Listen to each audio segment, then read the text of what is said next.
What if League of Legends champions played in the World Cup? Today, I'm randomly drafting 11 league champions into a football team, FUT Draft style, building them into a real formation and then finding out whether this squad is actually good or a complete disaster. We'll be judging everything from positional fit and team balance to lore, chemistry, rivalries, leadership, and raw power level. And trust me, the team I drafted today might be one of the weirdest squads Runeterra has ever produced. Let's begin. First up, Rumble. Senna. Veigar. Tristana. Ornn. Rell. Sion. Taliyah. Draven. Gangplank. Nautilus. Golly gumdrops, chat. This is an interesting one. Time for the deep dive. Now let's talk about raw power level. And honestly, this team is one of the weirdest power curves we've had so far. Because unlike the last squad, which had multiple world-ending threats stacked on top of each other, this team's strength comes from having power in completely different forms. Some players here are physical monsters, some are magical prodigies, some are ancient beings, and some are simply too stubborn to die. Let's start with the biggest name immediately, Ornn. Because whenever Ornn is on your team, the power level discussion changes instantly. This isn't just a strong champion, this is a literal demigod. A being so powerful that entire civilizations worship him. The creator of legendary weapons. One of the oldest entities walking around Runeterra. If this was a normal football tournament, Ornn would feel unfair. The man literally forged mountains, and somehow he's sharing a squad with a bunch of yordles. Then we've got Sion, and Sion is one of those champions whose power level becomes more ridiculous the more you think about it. This man was already one of Noxus's greatest warriors while he was alive. Then he died. Then Noxus brought him back. Now he's essentially an unstoppable, undead siege weapon. Most defenders are difficult to get past. Sion is the wall. If he decides he's winning an aerial duel, you're probably not changing his mind. Then there's Nautilus, another absolute monster. People often forget how terrifying Nautilus actually is because he's always shown as a support champion in-game. Lore-wise, he's a gigantic supernatural force of the ocean, a walking deep-sea nightmare wrapped in metal. This man looks less like a footballer and more like a raid boss. Then we move on to Senna. And Senna is secretly one of the strongest players on the team. She has spent years fighting the Black Mist, surviving things that should have killed her, and wielding relic weapons powerful enough to battle some of the most dangerous supernatural threats in Runeterra. The fact that she's standing next to Ornn and Sion makes people underestimate her, but Senna is absolutely elite. Then we have Rell. And honestly, Rell might be one of the most dangerous human champions in League lore. She can manipulate metal on a ridiculous scale. Weapons, armor, structures. If this was real football, half the stadium might not survive her warm-up routine. And unlike some powerful champions, Rell is still incredibly young, which somehow makes her even scarier. Then there's Taliyah, another champion whose power level gets overlooked. This is someone capable of reshaping the Earth itself. Entire battlefields can change depending on where Taliyah decides to fight.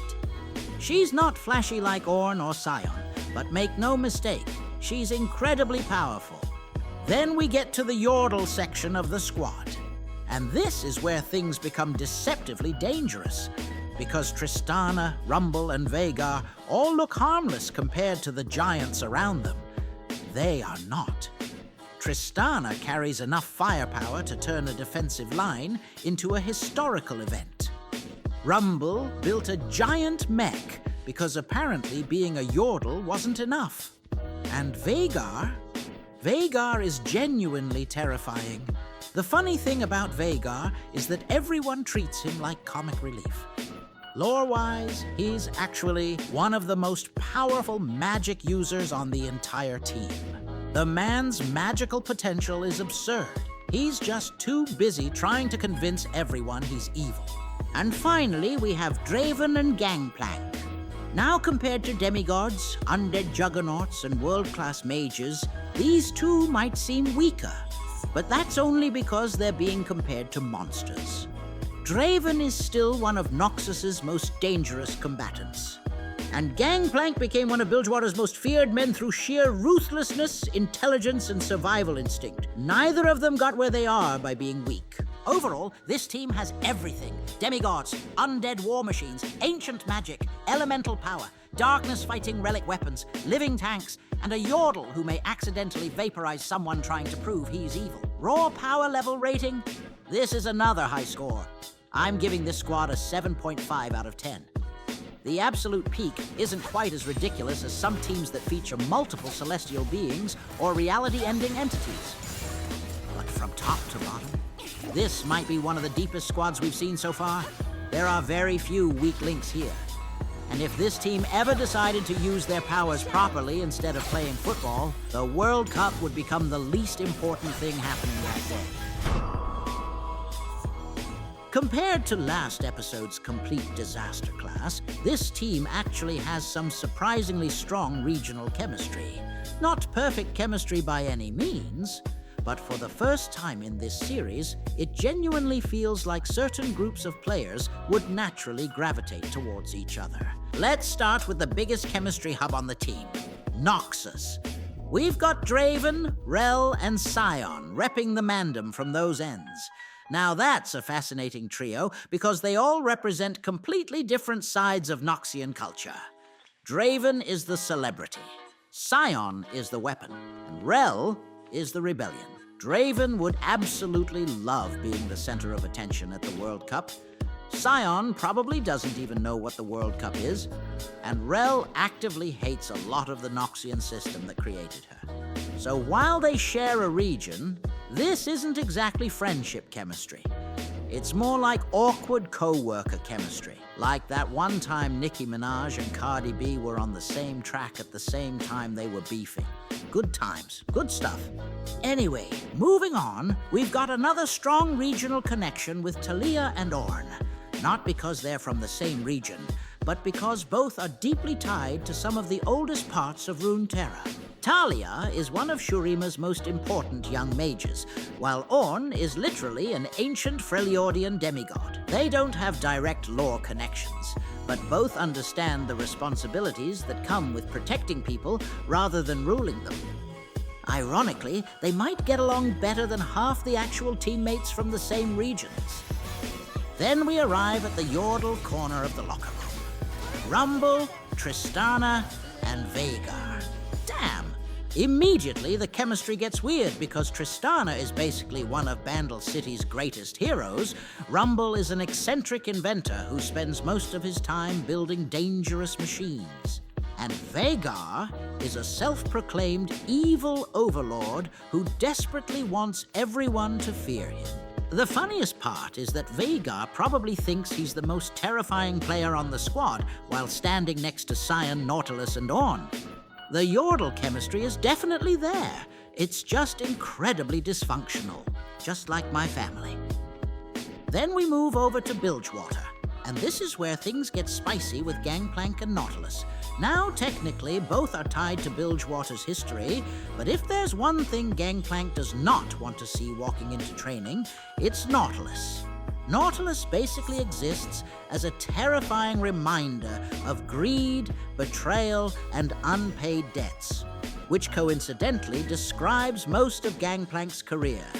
So while they have regional chemistry on paper, the reality is probably far more uncomfortable. Then we get to Senna. Senna's interesting because she's one of those champions whose experiences stretch far beyond a single region. Demacia, the Shadow Isles, the Black Mist, you name it. She's traveled through enough of Runeterra's major conflicts that she can probably find common ground with more players than most people on this team. In fact, she might quietly be one of the best chemistry pieces in the entire squad. And finally, there's Ornn. Ornn doesn't really care where anyone comes from. You could put a Freljordian, a Noxian, a Yordle, and a sea monster in the same room, and Ornn would react exactly the same way, by wanting to be left alone, which somehow makes him one of the least controversial personalities on the team. Overall, this squad actually has more regional overlap than I expected. You've got Noxian representation, Bilgewater representation, multiple Yordles from Bandle City, and ancient figures connected to some of Runeterra's oldest cultures. The problem is that sharing a region doesn't automatically mean liking each other. In some cases, it actually makes things worse. Overall regional chemistry rating? I'd give this team a solid 6 to 7 out of 10.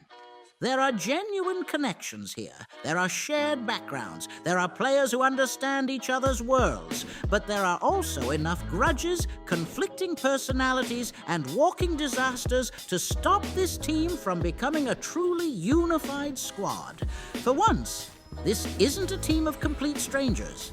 It's a team of people who know exactly why they don't trust each other.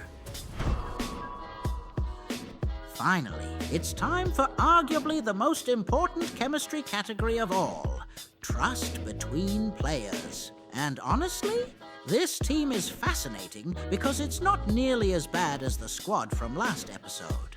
There are still some major issues here, but for the first time, I can actually imagine parts of this team functioning like a real football club. Let's start with the biggest positive straight away, Senna. If there is one player on this entire squad that almost everyone could trust, it's Senna.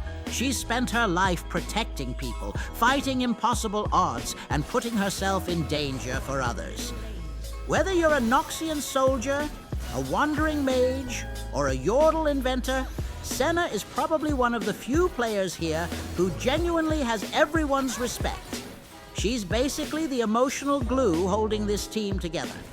Then we have Taliyah, and Taliyah has a very similar effect.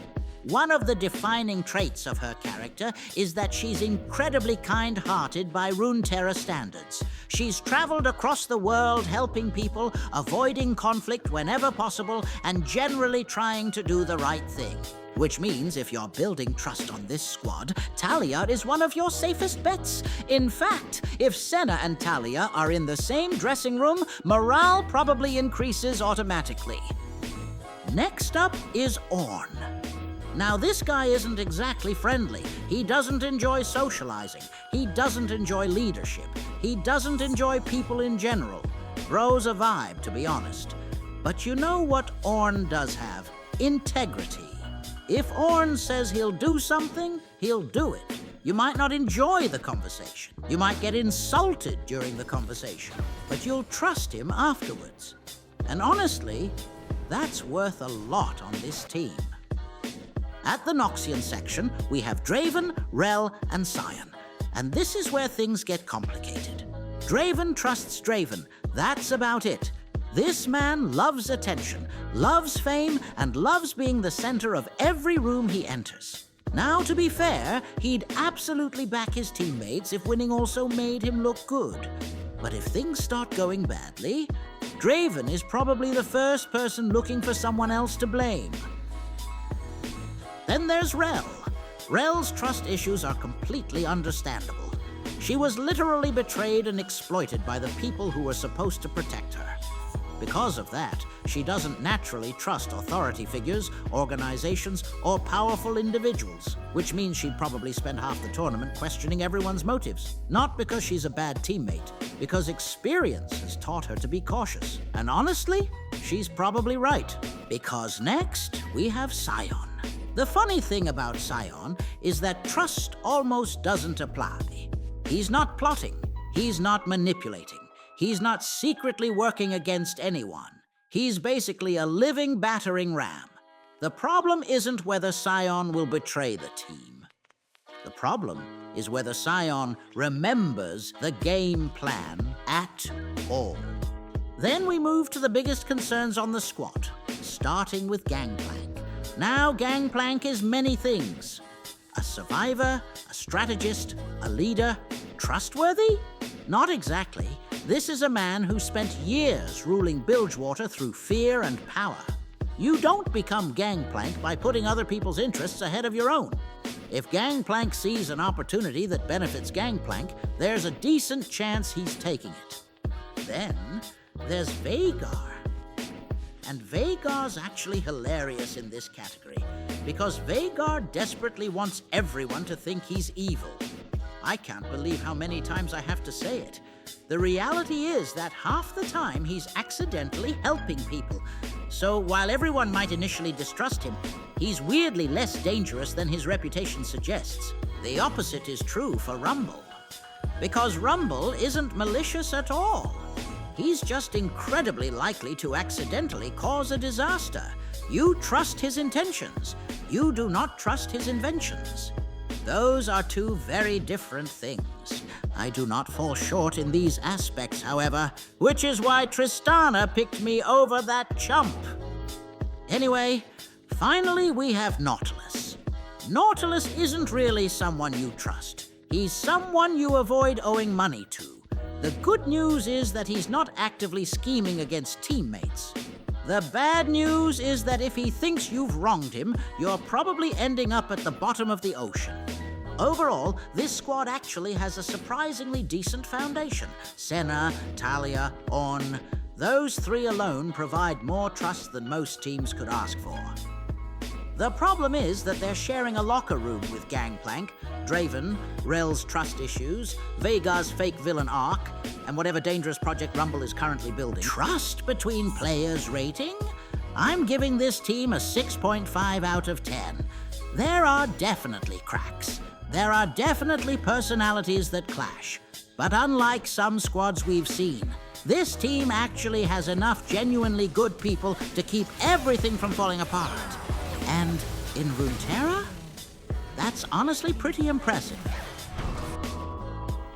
And that's it, folks. The random formation we got is 4-1-4-1. So this is where I placed everyone. Veigar goes in goal because of his busted stun cage thing. Rell left back because she can ride her horsey up and down the pitch. Ornn, Rumble, and Nautilus make up the rest of the defense because they're big beefy boys. Rumble's a fake big boy, but we'll take it. Senna goes CDM because that's where she can support everyone on the pitch. Tristana and Taliyah go left and right mid because they have great mobility. Sion center mid because he's a certified unit. Gangplank beside him because, to be honest, he's lucky to be playing. I can't stand him. And Draven in strike, of course. He's more of a glory hunter than Manchester City fans. Let me know what you think and which formations and positions you would choose instead of mine. Until next time, Grah!